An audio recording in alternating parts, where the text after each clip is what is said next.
Hi guys, good afternoon. I'm not gonna be reading Hebrews too much. Well, I'm gonna read to probably like we probably read a couple more verses of Hebrews to the end of September. But we're supposed to read the New Testament to the end of the summer. And so the autumn begins September 23rd. So summer is just about over. So the day is the 7th or the 8th, I think it is. So in about a week's time, we're going to go from the season is going to change. We're going to go from summer to fall. Autumn starts September 23rd. So we'll do some reading up until September 23rd in the New Testament. Then we're going to go back to the Old Testament starting October.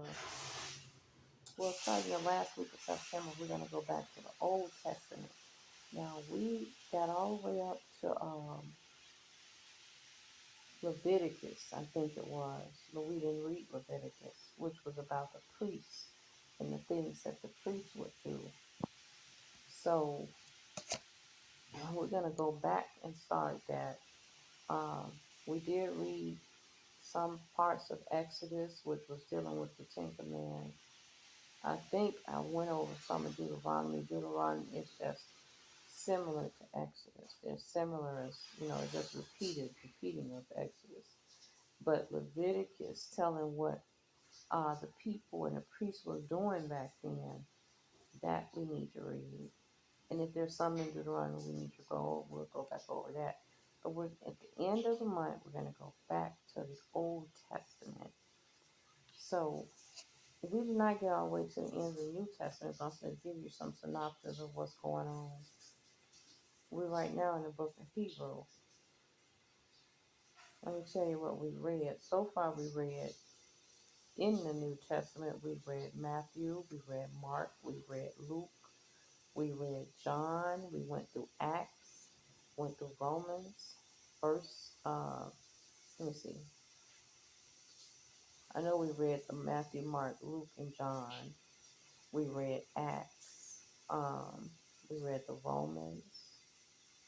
First and Second Corinthians we did. We did Galatians. We did Ephesians. Let's see, we did Timothy. We're on Hebrews now. So we're going to finish reading through Hebrew probably by the end of the month.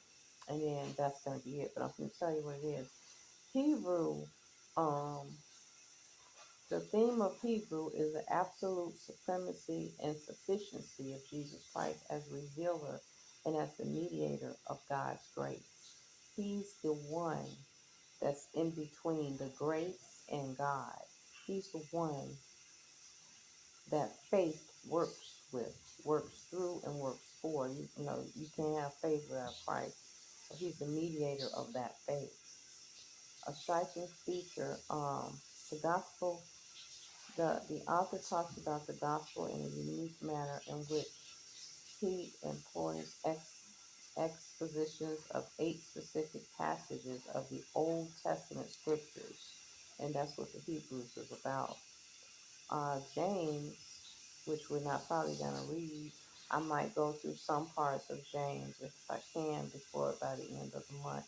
I'm also definitely going to go through some of 2nd John, 3rd John, and Jude. Now, Revelations we won't read until December. We're going to come back to that in December because that's really a big chapter. There's a lot going on there. But I want to go back for October and November to the Old Testament before we read Revelations. Let me tell you what's going on here. Um, we're going to James, characteristics that make the letter distinctive. The letter of James are its unmistakably Jewish nature, its emphasis on vital Christianity, characterized by good deeds and a faith that works. Genuine faith must and will be accomplished by a consistent lifestyle, its simple organization, and its familiarity with Jesus' teaching. preserved in the Sermon on the Mount. And that's what James is going to be about. First Peter. Although First Peter is a short letter, it touches on various doctrines and has much to say about Christian life and duties. It is not surprising that different readers have found it to have different principal themes. For example, it has been characterized as a letter of separation, of suffering and persecution, of suffering and glory, of hope, of pilgrimage, of courage, and as a letter dealing with the true grace of God.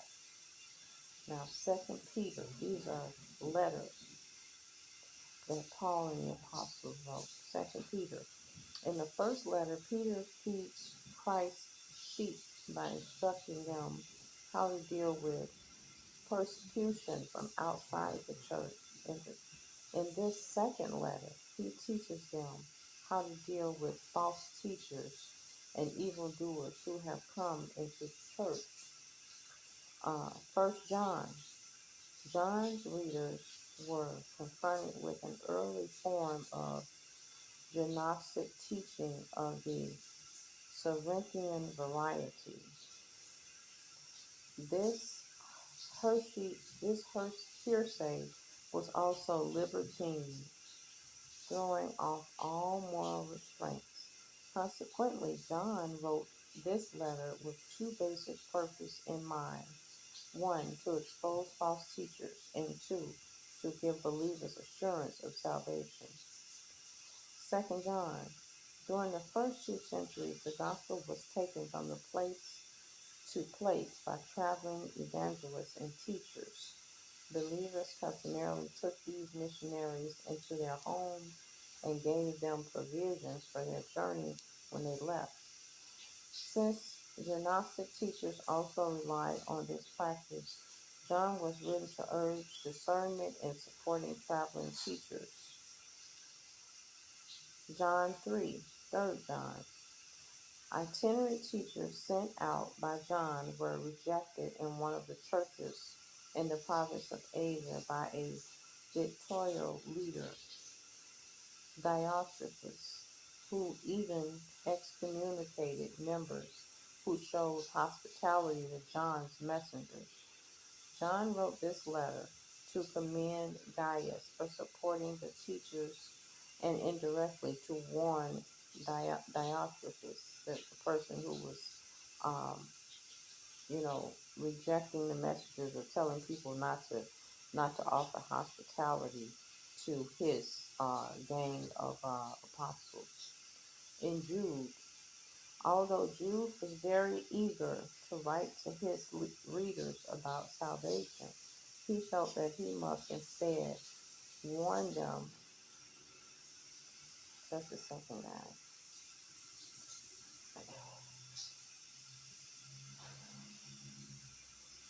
Oh, I lost my reading. Hold on, let me find it.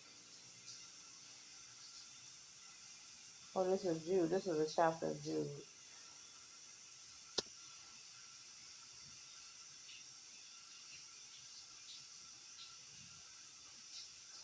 Okay. Jude, a common name among the Jews, and among those named in the New Testament.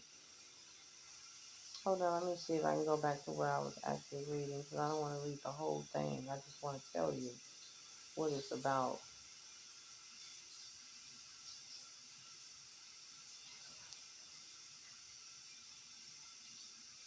We have so many chapters in the Old Testament to go through.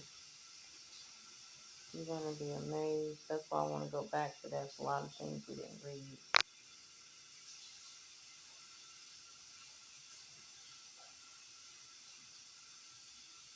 Okay. Although Jude was very eager to write to his readers about salvation, he felt that he must instead warn them about certain immoral men circulating among them who were perverting the grace of God. Apparently, these false teachers were trying to convince believers that being saved by grace gave them license to sin, since their sins would no longer be held against them.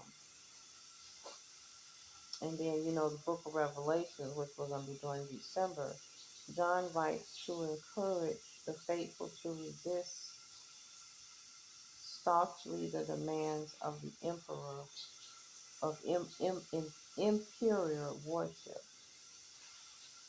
He informs his readers that the final showdown between God and Satan is imminent. Satan will increase his persecution of believers, but they must stand fast, even to death. They are sealed against any spiritual harm and will soon be vindicated when Christ returns.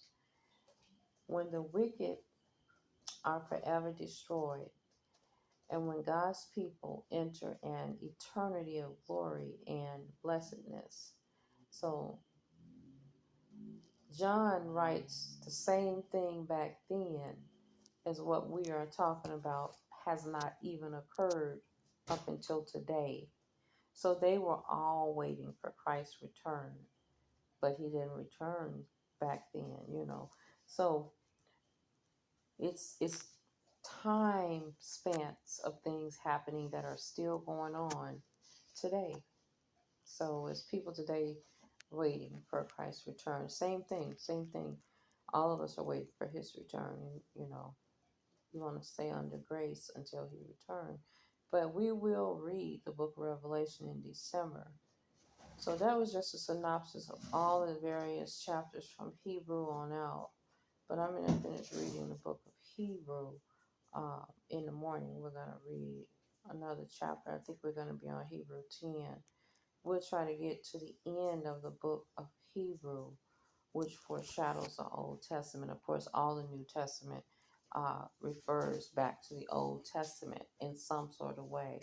They're all, correlated with one another.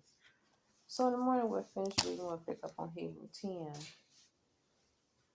I hope that I kind of read it, so that you guys could understand. But that's just a summary from Hebrew all the way to Revelation of the New Testament.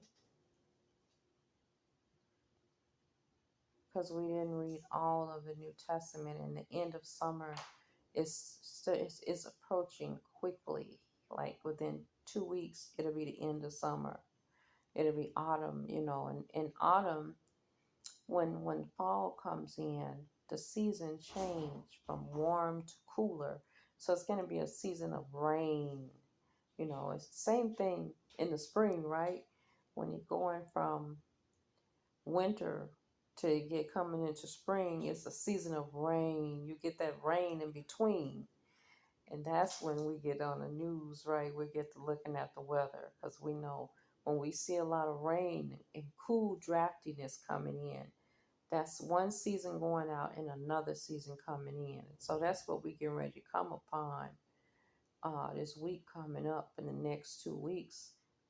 The temperature dropping, rain, different rains coming in and different storms in other states. They have storms, and I'm not a weather girl, but I do watch the news when the season change. I know most of you watch it when the seasons change.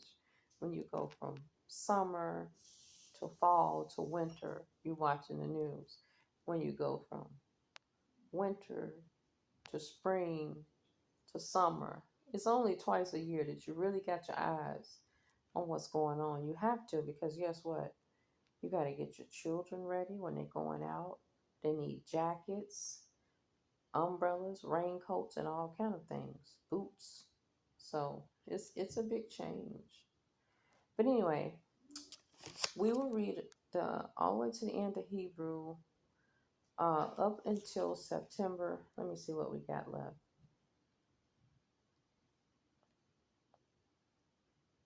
Will I be able to? I'm not going to rush to get through anything, because you can't rush the Word of God. You can't rush it. You have to read it, little by little, until you get to where you're trying to go, so you can get some understanding out of it. So Hebrew, James, Peter, First and Second Peter, First and Second and Third John, Jude. We only have, let's see, Hebrew, we got James, Peter, which are 2, John is 3, and Jude. We only have about 6 chapters, and then we would be in the Old Testament. So I will see what's important of those 6 chapters, and if I don't get a chance to read them all, I'll at least give you a summary. All right, guys, have a good night. Talk to you later. God bless.